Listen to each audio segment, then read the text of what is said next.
আসসালামু আলাইকুম রহমতুল্লাহি ওয়া বারাকাতুহু। তো বন্ধুরা, আমার আজকের রেসিপি হলো যে নিজের গাছের দুন্দুল দিয়ে ছোটো মাছের চটচটি। তো শুরু থেকে শেষ পর্যন্ত দেখে নাও, অসম্ভব একটা কালার আসছে, খেতেও অসম্ভব মজা। তো শুরু থেকে শেষ পর্যন্ত দেখে নাও যে এই দুন্দুলের চটচটিটা কীভাবে করে নিলাম।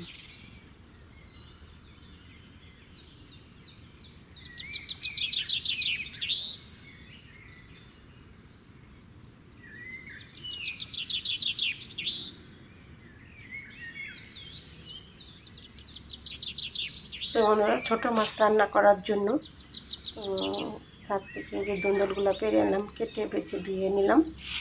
তো কতগুলো এই যে মলা মাছ বা ছোটো অন্যান্য মাছ নিয়ে নিলাম। মাছগুলো ধুয়ে কেটে পরিষ্কার করে নিলাম। সাথে নিলাম এই দুটা দুন্দুলের সাথে দুটা পেঁয়াজ কুচি, 5-6টা কাঁচামরিচ কুচি, আর হলো 1 টেবিল চামচ রসুন বাটা, 1 চামচ জিরা বাটা। তো এখন আমি মাছগুলো এখানে নিয়ে নেব। তার আগে আমি পেঁয়াজ, কাঁচামরিচ, আদা বাটা, জিরে বাটা, মাছ, সবগুলো মাছ নিয়ে নিলাম। এখন নিয়ে নেব এই মশলাগুলো। তো নিয়ে নিচ্ছি 1/2 টেবিল চামচ ধনিয়া, জিরা, এগুলো সমস্ত কিছু গুঁড়া একসঙ্গে করে রেখেছিলাম। 1/2 টেবিল চামচ হলুদ গুঁড়ো, 1/2 টেবিল চামচ মরিচ গুঁড়ো, কারণ কাঁচামরিচ দিব তো, দিয়েছি তো এই জন্য।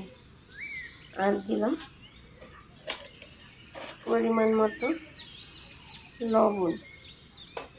তো দিয়ে দিচ্ছি রান্নার তেল।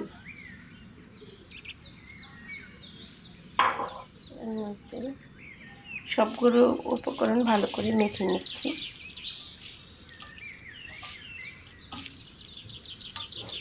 মাখা হয়ে গেছে।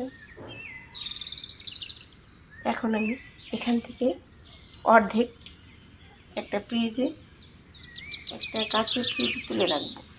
বাকিগুলোর মধ্যে এই দুন্দুলগুলো মেখে নেব। ভালো করে ডলে ডলে মেখে নিচ্ছি।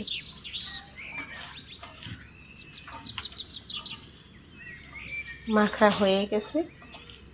তো ভালো করে ডলে ডলে মেখে নিলাম।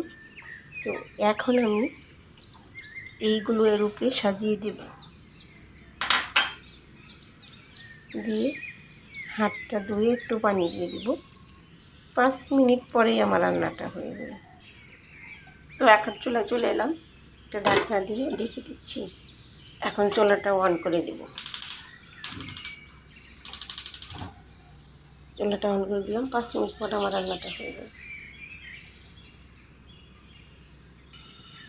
তো বন্ধুরা, রান্নাটা হয়ে গেছে। ওয়াও, এরকম দুন্দুল দিয়ে ছোটো মাছ চটচটি অসম্ভব মজা লাগে। তো আমি এখন তোমাদেরকে নামিয়ে পরিবেশন করে দেখাচ্ছি কতটা লোভনীয় হয়েছে রেসিপিটা। হয়ে গেল ছোটো মাছের চটচটি। ওয়াও, দেখতেও অসম্ভব কালার আসছে, খেতেও অসম্ভব মজা হবে। তো বন্ধুরা, রেসিপিটা ভালো লাগলে একটা লাইক শেয়ার দিয়ে আমার পাশে থেকে, যারা আমার চ্যানেলে নতুন, চ্যানেলটা সাবস্ক্রাইব করে নিও।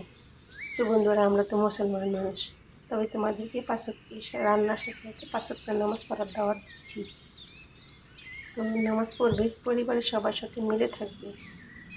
শয়তান সবসময় মানুষের পাশে থাকে, শয়তানের ধোকায় পড়বে না। যখন তুমি মনে করবে যে ওর সাথে আবার কথা বলতে ইচ্ছে করছে না, রাগ হচ্ছে, তখন বুঝবে তোমার ভিতরে শয়তান কাজ করছে। তখন তুমি আস্তাগফিরুল্লাহ করবে, শয়তান চলে যাবে।